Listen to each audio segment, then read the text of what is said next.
Oh I think I didn't think of that. That means you basically a lot more checks. Welcome to Lifestyle SG Property. We want to be talking about what PM Lee had actually mentioned in the National Day rally in regards to the changes in the HDB market. Now, mainly there are three classifications: standard, plus, and prime. For standard, it applies to all locations, majority of the supply, standard subsidies, and standard restriction, 5-year minimum occupation period. Then for plus, we have choice of location near transport nodes, town center, there are more subsidies, and in terms of restriction, 10-year minimum occupation period, there is subsidy recovery upon resale, and also some BTO eligibility conditions on resale, including income ceiling. For prime, it is the choicest and most central location, mainly in the city center surrounding towns, greater southern waterfront. It has got the most subsidies, tightest restrictions, 10-year minimum occupation period, no whole flat rental. But actually, we now realize that it is also happening in plus. It also has the restriction on the 10-year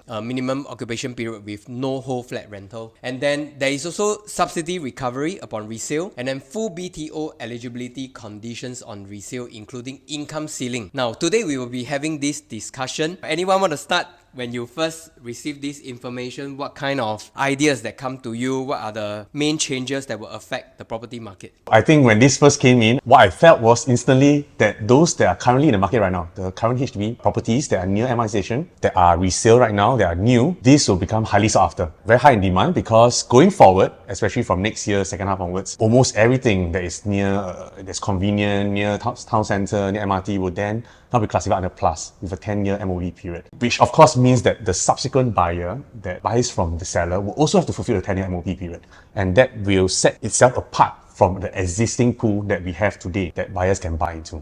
I think that's the first thing that jumps out at me. Then will the prices increase? Those that nearer MRT now. This is a better deal, right? Now you don't need to fulfill so many criteria to buy something near the MRT.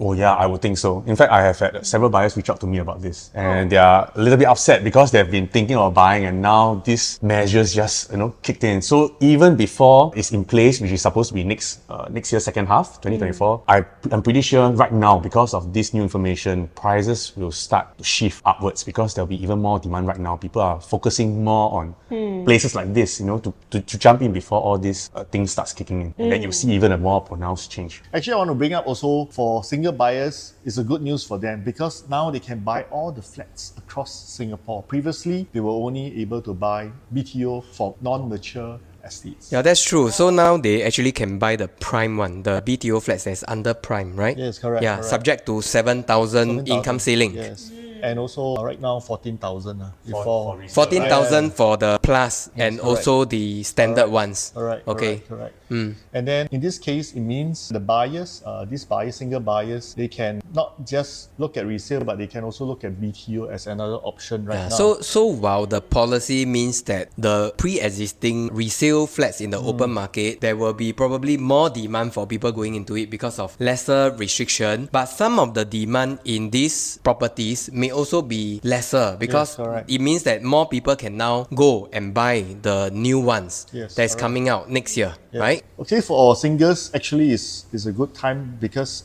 in Singapore right now, there are more singles, and this opportunity actually will allow the singles to have more choices to buy Yeah, that's right. houses across the whole of Singapore. And then currently also, first timer or those above 35 years old, they can only apply a 2-room flexi flat in non-mature estate, as what we mentioned earlier on. And then also because they are also not allowed to buy prime housing location. But right now, as in for the new implementation next year, they are able to buy PHL flats, which will become prime housing. And also, yes, correct, 2-room flexi. And then also they can apply for BTOs across all 3 categories, like what we said earlier on. Yeah, so I'm pretty sure that will have slightly opposite effect. As I was saying about the demand being higher for resale flats, that would definitely be a counter effect. Yeah, because the singles can now, instead of only being able to buy resale, larger flats, they can now buy larger flats, direct, standard flats. Yeah. Very interesting, because sometimes when government come out with such measures, we don't really know in the mid or the longer term how actually it will transform, Okay, so like for example, there was a time where the government says that when you have a private property and you buy a HDB, then you have to let go of your private property. So actually during that period of time, you realize that the supply of the HDB suddenly was very few, because a lot of people realize, if I already have a HDB, then I should continue to hold on to my HDB, because if I move to the private sector, then I have got no way to come back and buy a HDB unless I'm willing to clear off all my residential units, and that is locally and also abroad. In this aspect, right, we still don't know whether ultimately how the effect will translate in the future, right? And the very interesting part is that there are so many classification. We have non-mature, mature, then we actually have the prime location public housing model, and none of these prime location public housing has already been fully constructed. Nobody has lived into this property yet, and suddenly then there is this another classification of standard plus and prime. So it's actually rather confusing. So it's gonna take some time even for realtors to get a sense of it. That means to say, in time to come, when these properties actually met is MOP, or even when they have obtained keys, then there is also a distinction between which property is under the previous prime location public housing model and which one built after 2024. Oh I dear, think I didn't think Yeah. of that. That means you basically a lot more checks to Yeah. go into before you even advise a yeah. client to Correct, enter. correct. There's so much more in consideration. fact, now that we are mentioning, I think what the realtors or even buyers have to check would be when they actually applied for it.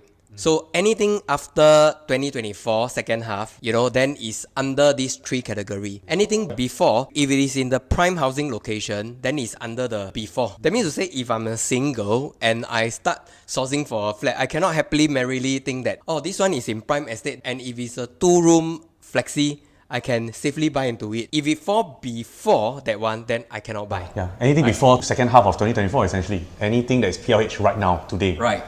Yeah. So to go in a bit further regarding this, it means that if we were talking about those that will be built, that will be launched actually after 2024, the second half, the singles, if they want to buy into these properties, they can, but they can only buy a 2-room.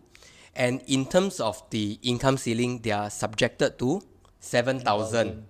But if they were to buy a plus or standard ones, then they can buy, but the restriction is a bit broader, so long they are under 14,000. And honestly, if I'm a single, I'm making between 10 to 14,000. It's quite decent, right? So these singles, actually in the past, they would not be able to buy anything direct from HDB, but now they can. That is a good thing that actually opens up to many of them. Especially in mature, referring to mature estate, yes. Matured estate. Meaning previously they can't buy mature estate, now they can. Yes, and then not just opens them up to this entirely new area, like let's say Tampines or Ang Mo Kio. Like for example, recently we had that new launch, right, in Ang Mo Kio Central. They would not have been able to buy. But if this were to have been launched second half of next year, the singles can then now buy a 2-room flexi direct in this portion, because now they can buy in mature estate, and they will have $14,000. Correct. You're talking about not the prime greater southern waterfront. Yes, I'm talking just about like just a plus, the like city, a plus. yeah. So previously, they cannot, right? Now mature and mature. So now this has opened up entirely for them. So Good news for them actually. Basically, standard and plus they can buy in any area, right? Yeah, correct. Yeah, and only like for the prime flats is 2-room. Correct. Resale. Right. And BTO. Right. Okay. The other thing that clients are also curious to know our views are also pertaining to all these changes, how it would actually affect the private market. So how do you tell our clients, Celestine? I think going forward is very hard. Not very hard, like harder to make very huge profit margins from prime and plus flat. So Definitely, I think. inevitably it will boil over to the private market, because a lot of people rely on the profits from their HDB to move on to like a more expensive private house. Right. Essentially an upgrade. They will have Yeah, lesser. upgrade, They will yeah. have lesser cash from the sale of their HDB to buy to pour into the private market. Yeah. And honestly, if you think about people are getting married later, people settling down later, then you talk about, even we take say, if you're an age 35, you think that, okay, we can settle down with my girlfriend or your boyfriend, then you start applying, and at the age 35, assuming the point that you decided, and that year, you also get a unit in either plus or prime. Then you wait for 4 years, 5 years construction period, then you wait for another 10 years, 50 years old already. But that is if you're lucky, you get it on the first round of correct. annexation. So Some people take years. yeah, so if you take years, then you are 37, 38, then it get pushed up. So Yeah. by the age of 50 plus, and you start to think about you want to sell your house, and also when you sell your house, can you sell to anybody? No, there's got to follow all the restrictions. Yeah, just you have now to that we follow the say. restriction, the income ceiling, the 14,000 and whatnot, right? Then ultimately that will also sort of restrict the kind of price that people are willing to pay. Then after that, you think about you want to jump onto a private property. Then that means your lending years would be less than 15 years. Or at max 15 years. Yes. Because the loan is maximum 65 years. Then if you only move at 50, then only 15 years. Yes. Well, the installments is going to be very high. Yeah, so that would also means that because HDB actually generally form the main fabric of our property market, so it will somehow also affect private sector. It will also probably slow down the price increment of the private sector. But having said that, I think that the gap between private housing and also HDB will continue to widen. Yeah, because the affluents are still gonna be buying the private properties, right? definitely. Yeah, it's just that it will probably not what we have seen over the last 2 or 3 years, and it's interesting to actually see how it evolves over time lah. Personally, I feel that the singles may also look into the private markets as well, because if those who are earning, example, 10K and above, they can actually have another option, which is the private market, although they can buy more places in the HDB areas. If they are looking at in the long term of the return of ROI, we call it ROI, they may find the private market more attractive, because with the private market itself, you will not have this consideration whereby you need to actually part your proceeds back to HDB. So I believe buyers, for single buyers itself, they will relook into their options and also look into the private market instead of the HDB market. So what we might be seeing might be that maybe at that price point, at the income level, one bedder apartments may start being a bit more in demand again. Because right now, over the past couple of years, because of COVID, one bedder has seen a huge drop in the amount of demand in the market. So maybe through this measure, like you said, the buyers are thinking, maybe buying HDB doesn't make sense anymore in terms of ROI. If I at $10,000 income, I want to jump into the private market. What they are likely able to buy will be your studios and your one bedder as a start, and therefore this might have an unintended effect of pushing up the prices of the one bedder. Okay, so actually I also have another thing I want to bring up is that apart from all this that we have spoke about, I think there will be a clearer segregation between HDB flats in future. It will be confusing because instead of just looking at the existing market and what it brings, now you have to think about, are they PLH, are they existing resale? And so if let's say for example now I have a MOP unit, or not even just MOP, anything that's been built now prior to all these new measures in place, all these flats that are not covered would then see a spike in demand. So when you're looking at the resale market in general, you're going to see a segregation. Flats that are not under this model will be priced higher, and this is already on top of what we believe we'll see, in the much older flats, 30, 40 years old, especially when, our parents, if they leave us their flats after they go. And of course, we can touch on this in another video. But you will basically see that in the HDB market, it'll be a lot of segregations, and it will take buyers a lot of effort and time to actually really understand what each of these would mean and what this translates for them 5-10 years down the road. Because now you think about, am I just doing 5-year MOP? What are my plans after the 5 years or after the 10 years? I think that is something that would see buyers who have to rely on agents to